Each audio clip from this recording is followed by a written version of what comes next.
ಗೀತಾ ಮಹಾತ್ಮೆ. ಧರ್ಮ ಮತ್ತು ಅಧರ್ಮಗಳನ್ನು ಸರಿಯಾಗಿ ತಿಳಿದುಕೊಳ್ಳಲಾಗದೆ ಗೊಂದಲಕ್ಕೀಡಾಗಿದ್ದ ಅರ್ಜುನನನ್ನು ಭಗವಂತನ ಉಪದೇಶವು ಇನ್ನೂ ಗೊಂದಲಕ್ಕೆ ಈಡು ಮಾಡುತ್ತಿದೆ. ಕರ್ಮ ಮತ್ತು ಜ್ಞಾನದ ಬಗ್ಗೆ ಭಗವಂತನಿಂದ ಉಪದೇಶವನ್ನು ಕೇಳಿದ ಅರ್ಜುನ ತನ್ನ ಸಂಶಯ ನಿವಾರಣೆ ಮಾಡಲು ಶ್ರೀಕೃಷ್ಣನಲ್ಲಿ 3ನೇ ಅಧ್ಯಾಯದ 2ನೇ ಶ್ಲೋಕದಲ್ಲಿ ಈ ರೀತಿಯಾಗಿ ಕೇಳುತ್ತಾನೆ. ವ್ಯಾಮಿಶ್ರೇಣೇವ ವಾಕ್ಯೇನ ಬುದ್ಧಿಂ ಮೋಹಯಸೀವ ಮೇ ತದೇಕಂ ವದ ನಿಶ್ಚಿತ್ಯ ಯೇನ ಶ್ರೇಯೋಹಮಾಪ್ನುಯಾಂ.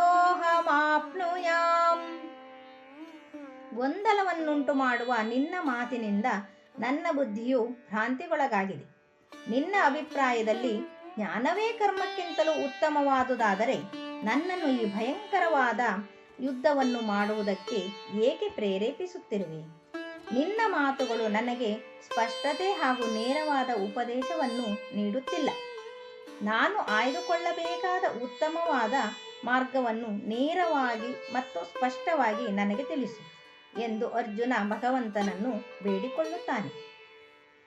ಜ್ಞಾನವೇ ಶ್ರೇಷ್ಠವೆಂದು ಹೇಳುವ ನೀನು ಈಗ ಕರ್ಮ ಮಾಡು ಎಂದು ಏಕೆ ಹೇಳುವೆ? ಇದು ಭಗವಂತನಲ್ಲಿ ಅರ್ಜುನನ ಪ್ರಶ್ನೆ.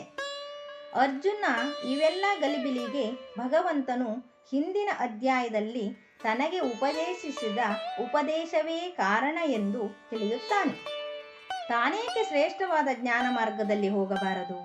ತನ್ನವರನ್ನು ಕೊಲ್ಲುವಂತಹ ಈ ಭೀಕರ ಯುದ್ಧವನ್ನು ತಾನೇಕೆ ಮಾಡಬೇಕು ಎಂಬ ವ್ಯಾಕುಲತೆ ಅರ್ಜುನನದ್ದು. ದುಷ್ಟರ ನಿಗ್ರಹಕ್ಕಾಗಿ ಅವತರಿಸಿದ ನೀನು ನನ್ನಿಂದ ಈ ತಪ್ಪು ಕಾರ್ಯವನ್ನು ಏಕೆ ಮಾಡಿಸುತ್ತಿದ್ದೀಯಾ? ಇಲ್ಲಿ ನೆರೆದಿರುವವರೆಲ್ಲ ದುರ್ಜನರಲ್ಲ. ಹಾಗಿರುವಾಗ ಅವರನ್ನು ಕೊಲ್ಲುವ ಕರ್ಮ ಹೇಗೆ ಶ್ರೇಷ್ಠವಾದೀತು? ಜನನ ಮರಣದಿಂದ ಮುಕ್ತಗೊಳಿಸಿ ಮೋಕ್ಷವನ್ನು ಕರುಣಿಸುವ ನೀನು ನನ್ನಿಂದ ಗುರು ಹಿರಿಯರನ್ನು ಕೊಲ್ಲಿಸುವ ಈ ಘೋರ ಕರ್ಮವನ್ನು ಏಕೆ ಮಾಡಿಸುತ್ತೀ? ಇದೀಗ ನಿನ್ನ ಮಾತುಗಳನ್ನು ಕೇಳಿ ನನ್ನ ಮನಸ್ಸಿಗೆ ಮೋಹ ಆವರಿಸಿದೆ. ನಾನೀಗ ಏನು ಮಾಡಬೇಕೆಂದು ತಿಳಿಯದೆ ಭ್ರಮೆಯಲ್ಲಿದ್ದೇನೆ. ನನಗೆ ಯಾವುದು ಶ್ರೇಯಸ್ಸು ಎಂಬುದನ್ನು ನೀನೇ ತೀರ್ಮಾನಿಸಿ ಹೇಳು ಎಂದು ಅರ್ಜುನ ದೀನನಾಗಿ ಭಗವಂತನಲ್ಲಿ ಬೇಡಿಕೊಳ್ಳುತ್ತಾನೆ. ಹರಿ ಓಂ.